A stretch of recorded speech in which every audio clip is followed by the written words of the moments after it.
Hi, Kevin Spear here. Big C Kayak starts tomorrow, the solo circumnavigation of the Cornish coast. We're starting 3 or 4 days late due to the wind. You can probably see from the trees behind me it's still with us. Tomorrow will be calmer. People have asked me regularly what we use for safety equipment on these trips, so I thought I would share with you what I'd like to take on an expedition kayak in order to stay in touch, to know where I am, and should the unthinkable happen, to be able to get out of trouble.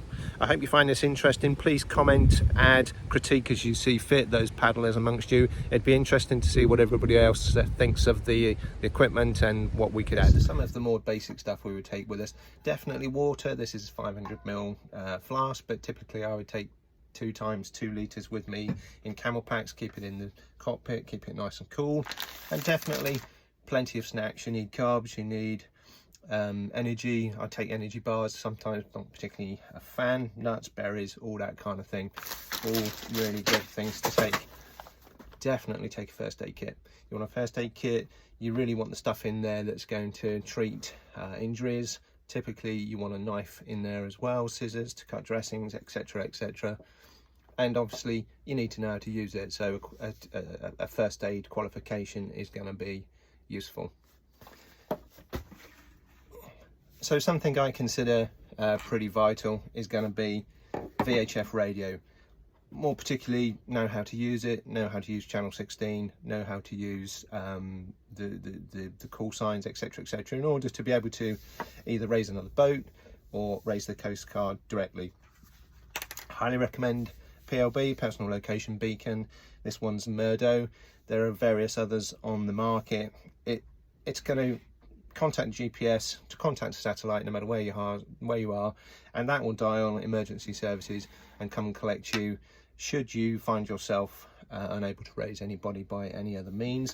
Other devices that might also have that type of facility on will be some kind of GPS device. This Garmin Mini 2 has got SOS on it through the GPS, as well as messaging, so you can message via your mobile phone, as well as route tracking, so people can actually at home see where you are via the Garmin app. Cracking bit of kit, never go without it personally. Should you be in trouble, flares.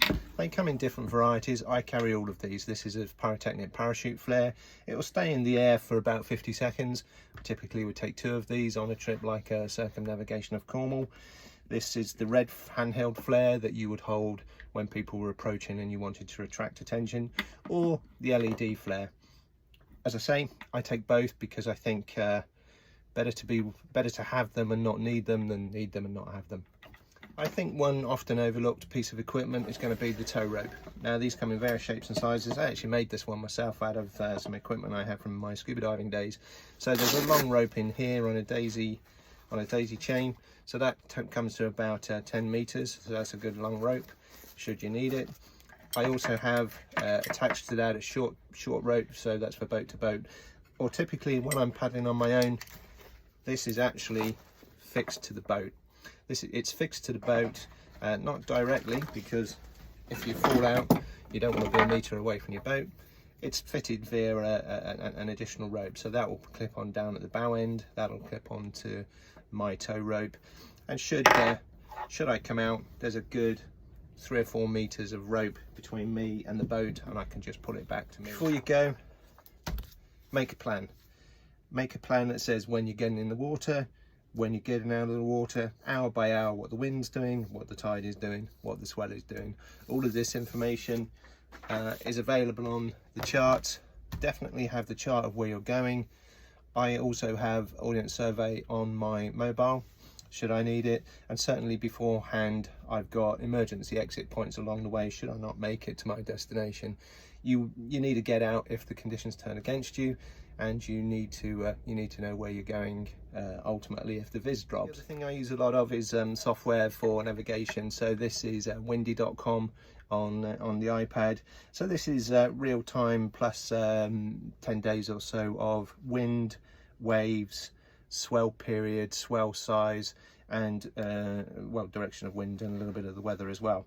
This is a good mechanism to use alongside the diamonds on the chart in order to establish which way the tide's going, which will then govern when you set out, when you get off the water, potentially if it's a longer day when you may well get back on. Windy.com, great piece of software. I know a lot of people use Magic Seaweed.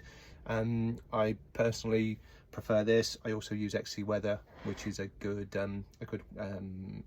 weather site connected to the meteorological office, unlike the BBC, by the way. That's pretty much it, folks. I hope you found that useful. Comment below if you think there's anything you'd like to add.